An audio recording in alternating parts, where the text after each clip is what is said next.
Welcome to Marathon Champions, the podcast where running legends Benji Durden, Bill Rogers, and Ron Tabb share their timeless wisdom on marathon training and inspire listeners with their wealth of experience. These champions continue to impact the running world today. You said something earlier, and this is what I tell athletes, run how you feel, because without having a designated pace or without a designated effort, because if you're feeling flat and you're tired, adjust your run or your workout based on how you're feeling. So run how you feel. And again, my goal was, you did these runs for, the stamina, the strength, the endurance, but the important thing was those track days. And so the run itself, not like I was dogging it out there totally, but they were for recovery as well as the distance and the strength that came with it. But the quality was reserved for the track. Yeah, that's where you're taking care of business. That's where the work is. Pay those good hard sessions. Yeah, for sure. But you also have to have those recovery days. Yeah. So after the big knee injury where I thought I was finished, the determination I made after that when I started to compete again was I just, in my mind, set my mileage limit at 60. And I just told myself I'm never going to run more than 60 miles a week. And that's so you were in your mid-20s when you bumped your mileage up to the 60-mile range? Yes. And I think too, like when I look at high schoolers, I work at a high school that had kind of a phenomenal team, but I was very anti how much mileage they were running to do that. And here were teams there at Great Oak running whatever the mileage was every week, but their long run might be 16 miles. Which is, Did you say high schooler is ridiculous. Say 16 miles? Yeah. In high school? They were running mileage as high as I did and higher on 6 days a week because they didn't run on Sunday. Yeah. So to me, it was just this mileage on young growing bodies is insane. So when my son ended up at that school running, I always told him, whatever you decide you want to do, we're going to back you, but here's what we think. And so in the summers and the off seasons, he would train with me. And when the season started, okay, now you're a part of this team. You are going to train with this team. We weren't this, you're going to have a private coach do, but we're going to protect you in the off season on the mileage and stuff. And at that point, they had their long runs on Saturday mornings.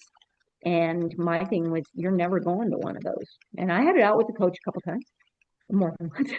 And if he would have said, I'm going to go work out with the guys on Saturday, but he didn't want to run that far. And I was like, okay, you can run 10 miles on Saturday, but you're not going to those Saturday workouts. And, it worked for him. And again, he and I both were late bloomers. We both grew after we got out of high school. So on a young body, I don't know, maybe the toll that would have taken, but at that particular school was quite known for phenomenal high school athletes that never did anything significant after high school. Yeah, it's because you're burnt out. Yeah, you're burnt out. I mean, where do you go when I was working with Meb in San Diego, the most mileage I ever had him do in one particular week was 54 miles. And that was during the summer, and during the season never got up that high. It was in the 45 to 50 mile range at the most. And when you have somebody of that talent who does the quality work, and I think, the thing, and it was interesting, Marty LaCory kind of pointed it out during the 1500 final in 84, that I had been away from the track, but I'd been running the miles and, some road races and whatever. And I realized that what worked for me was just the consistency, day in, day out, week in, week out, year in, year out. You just kept doing the same thing. And I joke about now that Vince has retired, I joke about our marriage, like I said, for better, for worse, in sickness and in health, richer or poorer. And when you had a bad season or a bad spell of some sort, you just got back in there and did it again. And watching over years, and Tom and I talked about this a lot at the time, you would hear these rumors of things, this is what's happening in Boston, this is what's happening in Boulder, these Eugene, these training hubs, and you would watch a good athlete maybe have a bad championship race or a bad season, and all of a sudden they're off with a new coach and a new training group and a new, situation. And I think for me, it was just the consistency of doing the same thing over and over. And I think the other thing that helped, and this is where Tom was a really good influence, and that was,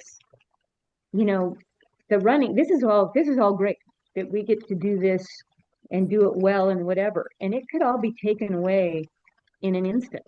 A car accident, stepping off a curb wrong, an illness. I mean, who knows? And that could be the end of it. And what do you have left? If it was all taken away tomorrow, what is your life? What do you have? And I think that was something that we kind of worked on, was having a more balanced life, to where even though the running was very important and we loved it, protecting the fact that if we couldn't run anymore, what would we do? We haven't talked about your poster where you're beating Mary. Oh, yeah. You're really your claim to fame. My moment. Your claim to fame in many ways. So talk us through just before and the direct aftermath. Again, going into the trials, we did have a national championship like the week before the start of the trials. And so I had run that PR in the 1500, which was 413 point whatever it was. And then I ran that 800 that went well. And I didn't run another 1500 until the trials. But I was running these close to two flat 800s. And so in the national championships, I opted to run the 800 and got second to Kim Gallagher. So we ran heats, semis, and finals of the 800 a week before the trials. And so then going into the trials, the original plan was to just run the 1500. But when I ran that 201 and then got second in the nationals, it was like, I can't not run the 800. Like, my confidence is there. And I need to run the 800. And so the semifinals of the 800, 1984, it happened to be Father's Day, of all things, and the daddy who ran. And so one of the things I had learned from Vince that we would always talk about is there are so many people that kind of play games trying to conserve energy, not run any faster than they have to, or whatever. But our thing was, you run the semifinal like the final, because if you don't, you might not even be in the final. In the 800, it's always like that. Yes. And so the 800 for me was a 2-lap sprint, because you had obviously Kim Gallagher, but you had the S.E. Washingtons and the people like that could run a 51-second quarter. And you could not afford to let it come down to, let them have anything left, right? And so for me, running the 800 was just guts. And once you started, it was a 2-lap sprint. And so the other thing I learned over the years, and this was instilled by my dad when he was coaching me, it's always what happens at halfway. So in a mile, what you do the third lap, and in an 800, what you do the third 200. Because, for example, in an 800, you're going to go out fast just to get positioning and get to the inside. And so your first 200 split might be really fast. you come by the quarter hearing a time you want to hear, but you might have actually run a really slow second 200 compared to the first. It wasn't an even split. And so the idea was always with a lap to go to push it so that third 200 didn't lag. And then with 300 to go, being very long-legged and all that, was to use that straightaway to build up for the finish. So when we ran the semifinal, I took off like I always do. And I don't remember what we came by the quarter. It had to have been 57-ish, I'm guessing. And when Kim Gallagher decided to switch gears, that was the end of that. But we're coming into the straightaway, and I'm realizing, I'm going to qualify for the final. And so I finished second to Kim in the semi. And I remember, a goal in the 800 from the beginning of my adult career was to run a 2-minute 800, not knowing that it maybe would even ever happen. But I'd visualized breaking 2 minutes on my 3-mile morning runs, and again and again and again and again. And so we ran the semi, and I was cooling down afterwards. And I remember being on the outskirts of the Coliseum, behind the Coliseum, and I heard the announcer saying, "And the results of heat 2," or whatever heat I was in 8th place, 7th place, 6th place. And then he said 2nd place, Ruth Wysocki. And the only thing I know that he said after that was 1. And I'm sure if somebody would have had their cell phone back in that day with a video, I would have looked pretty stupid out there, because I could not have been more excited than to break 2 in the 800. That was it. And as I cooled down, I realized not that many Americans, have broken 2 minutes at that time. And you have a day off and then the final, and it's like, all I have to do is do that again, and I'm on the Olympic team.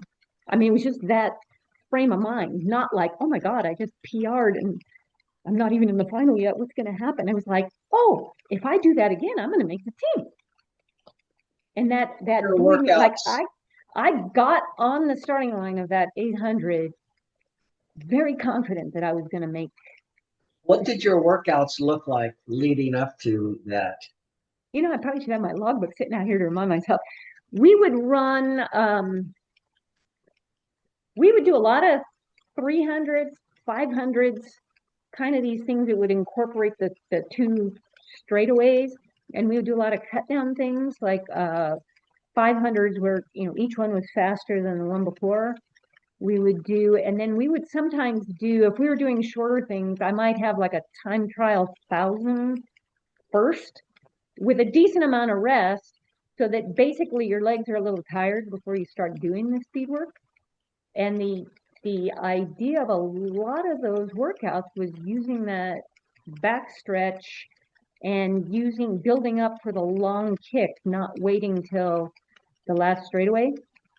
And so I can remember running a lot of, we had a workout, we would do 300s. I think we'd do early in season, I think sometimes we do 12, but usually we do 9, and they'd be in sets of 3. And the first 3, the rest in between was very short. Like you'd finish and jog around that 100 and go again. Then the second 3, which are supposed to be 2 seconds faster each, you could jog around the curve and partway down the straightaway and turn around and come back. And then in the last set, you could jog all the way down to the 200-meter start and back and go. And so I was running that third set of 300s in 42, 43. I think one time I ran a 41, and I thought Vince was crazy and didn't time it right or something. I don't know. But it was definitely a lot of that, working on that strong last 300 and having the strength to do that. And so, like I said, that 800 final, like, part of me was just totally stunned, and part of me was, well, that had to happen. I had to make the team. I can break 2 minutes. And that was the first 800 where 3 Americans broke 2 in the same race. So it was Kim, myself, and Robin Campbell that made that 800 team, all under two. So anyway, so now you get a day off, and now you're going to start the 1500. And I didn't want to run it. I'm tired. I'm on the team. Why would I bother to run the 1500? And because we were going to, the plan was to, we had planned some races in Europe that we lined up, and it was going to be my consolation prize for not making the team, that I'd have my first chance to go race in Europe and, look on the bigger. Well, now I made the team, so Who, no hey, need to. Who was your agent? Who was your agent? Well, at that moment, not only did I not have an agent, I didn't even have a shoe contract. Tom was running for Brooks, and because Tom did, they gave me shoes. And so after the trials, Frank Shorter had started his what was it called, PSI agency, and he hired on Tom Sturak, and so Tom Sturak was my agent. And so that first summer after the trials, I was his only athlete. Jacqueline Hansen says Tom called me his first dollar. It's my first dollar. But anyway, back going into the 1500, I didn't see any point in running it. Like, we could leave for Europe now, And Tom was the cooler head that was saying, "Hey, wait a minute, you've got nothing to lose. You got a PR of 4:13. At least go see what you can run the 1500 in." And he goes, actually, when he started talking to Vince and talking to me, he goes, "Here's the deal. Kim Gallagher had kind of opened up her mouth saying how she was going to beat Mary in the 1500, and she was on a roll." And, she was going for it, and she was very loudly pronouncing that she was going to beat Mary in the 1500. And so Tom, who was always good at analyzing opponents and figuring out weaknesses and what you needed to do to beat people, he says, "You know what? He goes, I'm thinking about this." He goes, "You could get third. Because you could make the Olympic team in the 1500. Because you don't have to win. Third place. And now all of a sudden you're an Olympic team member in 2 events, not 1. So you're already on the team. What's the worst thing that could happen? You don't make the team in the 1500. And so Tom was totally responsible for devising the race plan to get me 3rd place. I failed miserably in that 1500. And the idea was, because being an 800-meter runner most of my life, where the 800 were a sprint and it was me and the clock and dare anybody to come after me, you do that in the 1500 and you get chewed up and spit out. And Tom was like, "Don't take the lead. Don't try to control the race. Just sit back in the pack, sit in about 5th, 4th, 5th." And then he and Vince put their heads together and came up with the idea: sit in 4th or 5th, stay out of trouble, because with the long legs, I stayed out of the inside lane, or maybe I could get feet caught up or something. I'd stay to the outside of the lane, not worry about running that little extra, stay in 4th or 5th, and with 500 to go, use that straightaway to get into position for the last lap. And then with 300 to go, whatever you got, you just go. Okay, so off we go. Now, in that particular race, if they gave us splits, I didn't hear them, which is a good thing, because if I had heard what we were doing along the way, my mind might have said, "You can't do that." And so Mary went out and kind of maybe uncharacteristically, she controlled the race for sure, but that first lap was at a pretty reasonable, I think it's 65, 66, right in the 65 range.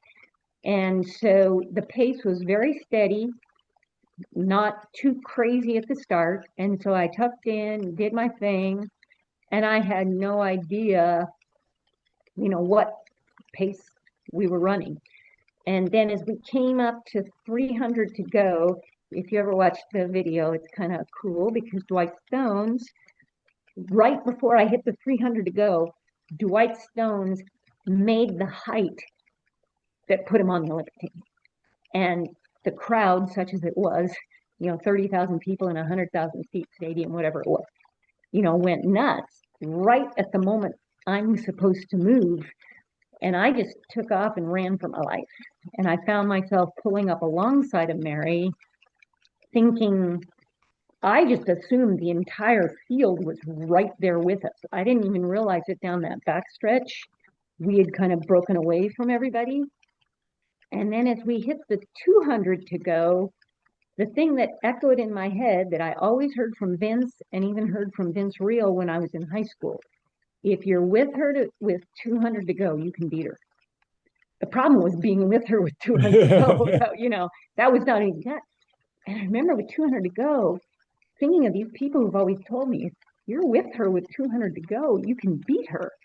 And as we're going around the curve, I'm thinking, but this is the woman that just won 2 world championships with a very strong finish. That was a nice token thought about the 200 to go, but we know what she can do in that last straightaway. And so as we hit the last straightaway, I was just waiting for, assuming she was going to find that other gear. And I didn't want the rest of the field to pass me when she did that.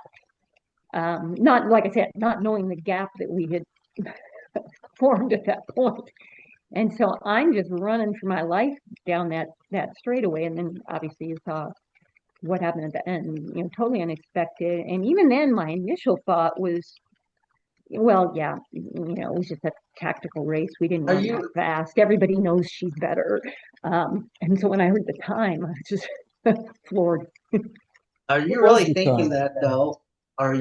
Because I'm thinking that you're running on guts. I mean, you're not even thinking about her being a 2-time world champion. I can't imagine that would be going through your mindset at that time. You're going, hey, I've got her. She's right here in my sights, and I'm gonna use my 800 speed and go around her. I mean, yes, I know it's hard. That's 40-some years. You want to think that, but like I said, I honestly was trying to protect my second place because, like I said, just the thing that popped into my head was, one, you're neck and neck with her. It's her and me. But at the same time, having watched on TV the year before, her pulling away at the end, I just, okay, she's going to have another year, but you just hang on. And then when you realize, hey, wait a minute, I'm still but you have beaten her in the past. So you know that you know that you can do it. But and the past was also the past, and like Ruth was saying, the year before we watched from the Helsinki Stadium, we watched her do that, and it was just amazing. But what was the time? I don't remember. 4:18, which actually then we ran faster that day than she did in the World Championships.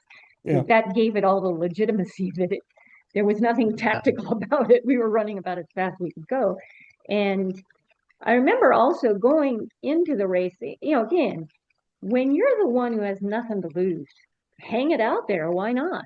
Like I said, what's the worst thing that happened? You don't make the 1500 Olympic team. You're already on the Olympic team in the 800. So really nothing to lose. But I remember warming up. I was tired and my one hamstring just hurt. I mean, when the race went off, I was afraid it was going to tear or something. I mean, it hurt that bad. Now, obviously, after about 300 meters, you forget about the hamstring altogether, and it didn't matter. But I remember warming up thinking, oh, boy, 6 races in 9 days. Hey, Ruth, can I ask you something a little more of a personal question then? Was there a little more incentive to beat Mary because Tom and Mary had been item? At one time? Again, I think, there probably was some of that, but the reality of beating Mary on that day wasn't a realistic thought. I mean, she was Mary, she was dominating, she was running at her best. Like those 2 world championship races just solidified, this is a woman who is ready, and you're not in the same league. So but you are. After the race, did that thought come into mind? Yeah. Yeah, I was going to say, I would think that might have a little bit of motivation there.